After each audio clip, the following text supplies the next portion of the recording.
Hey there, and welcome to today's episode of Manta Cares Patient from Hell podcast club. My name is Mike Linn, and while I'm usually your host, today I will be sitting in the seat of the guest while I'm interviewed by Marissa Watland, the marketing director here at Manta.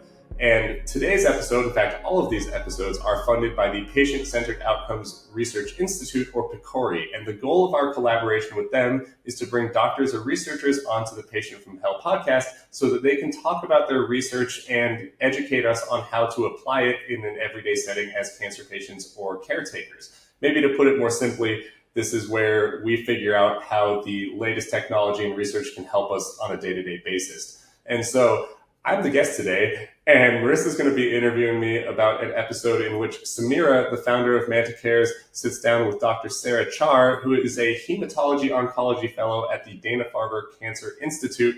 And the episode is centered around the gut microbiome and how it affects colorectal cancer, among other cancers, and kind of the entirety of treatment. So, Marissa, if you want to ask me some questions, I'm here as the guest, ready to go. Thanks, Mike. Let's jump into it. So microbiome and its role in colorectal cancer. Do you want to talk about kind of what you learned from the episode, but then also maybe what you've learned just in general about microbiome and cancer? Yeah, absolutely. This is an episode that was really near and dear to my heart because I am a lifelong athlete and someone who is very interested in eating healthy and how the choices we make about what we put into our body can affect it.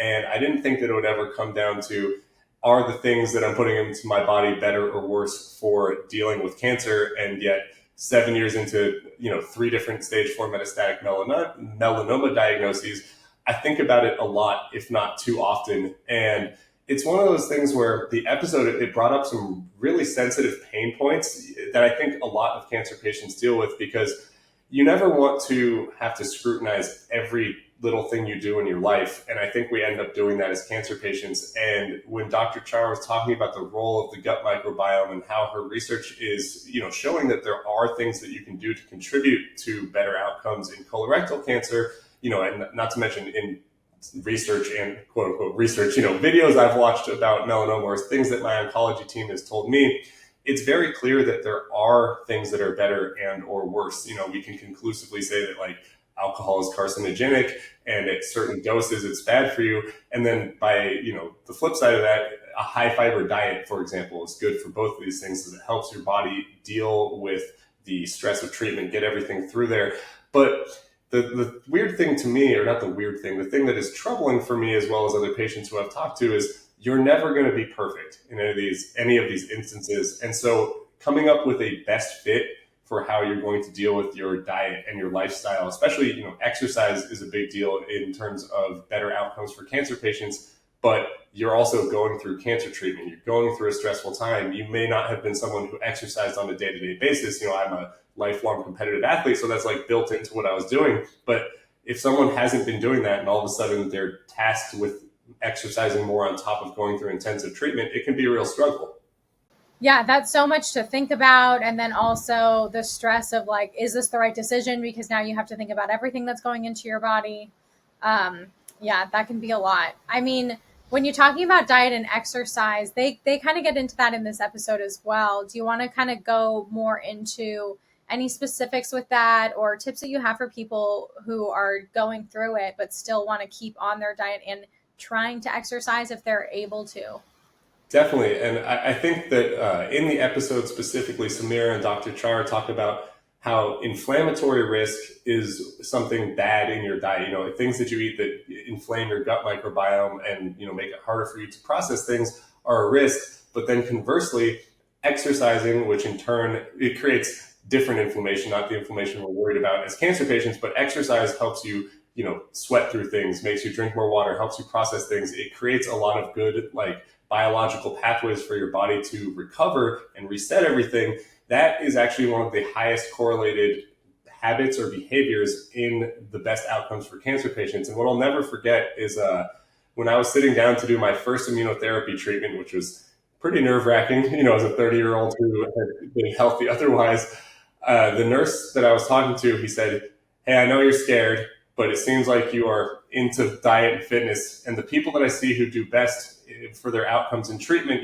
with, the understanding that sometimes you can't control how these things go. I always want to emphasize that when we talk about lifestyle choices and the outcomes in cancer treatment, everyone has the same goals. No one is going into cancer treatment to not get the best outcomes. And we're always trying to just do things that give us the best chance. Mm-hmm. And so saying, if you exercise, it's like a silver bullet, that's not necessarily true. Right. But he said to me, the people who exercise and maintain, good mental health practices, they're the people who do the best. And that stuck with me so poignantly that, on day one of going through immunotherapy, I was trying to figure out, okay, do I have the energy to sweat this out? And over time, you learn that you're going to have fluctuations in your ability to work out or your mental health and your ability to push yourself through that. And doing something is generally always better than doing nothing. Again, as hard as that may seem, sometimes you just can't. Sometimes the best thing you can do is rest. But for the most part, I think pushing myself to exercise has been really, really good throughout my experience in 3 different cancer treatments. Are those kind of like strenuous exercises, or what? Do they give you any sort of guidelines on that? Just like don't push yourself too hard or anything like that? See, this is where I'm the wrong person to ask. Okay. I know in terms of information, I'm the right person to ask. You go all the way in?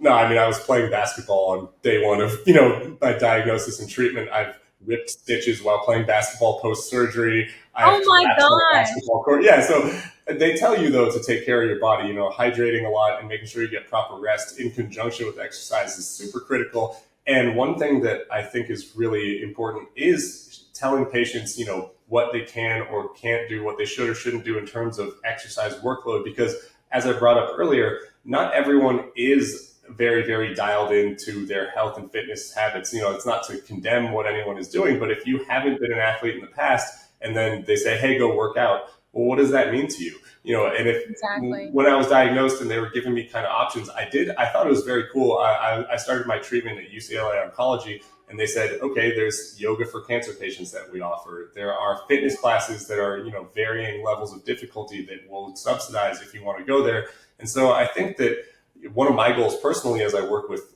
us here at Manta, and I have my own personal advocacy platforms, is to create very accessible workouts for cancer patients. I think that, just feeling like you have something designed for you as a patient is going to be more encouraging for people in the future.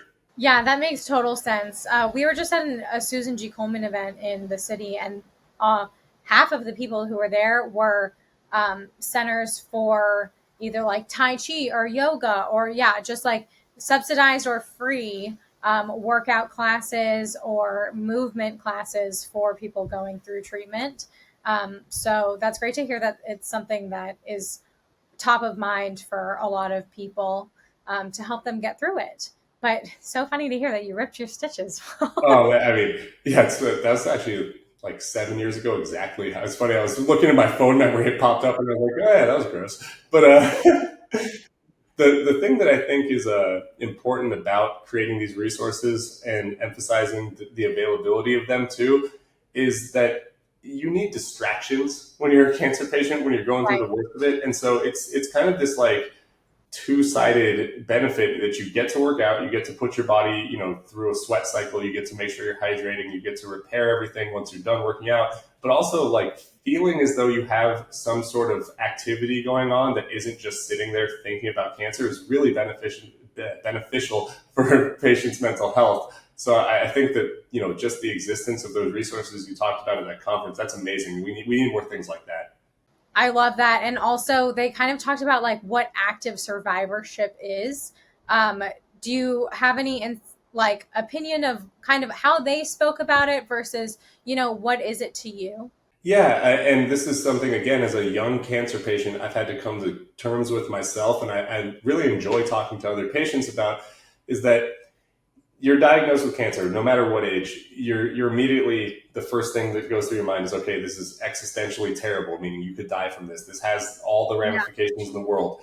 And then you try and recalibrate, okay, if I am going to survive, what does that look like? How is my life going to be impacted? How are my activities going to be impacted?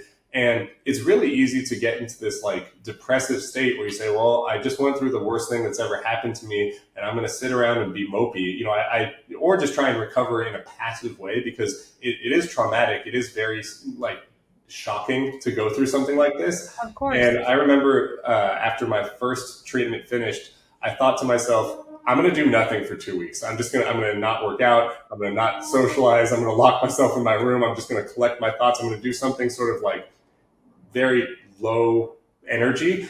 And even during that time, the first thing that popped into my head once I got bored after a day is, you didn't survive to do nothing. You know, the whole point of survivorship is there's a world around us that is exciting, and there's worlds that we've created. There are structures that we've created. We have our own identity, and cancer doesn't rob you of that if you don't let it. But if you do nothing, it will. So I think active survivorship is not just moving your body, because that's part of it. Feeling good physically is part of it, but being active so that you have purpose. Like I said, you know, it's living versus existing, and I think living is always the goal.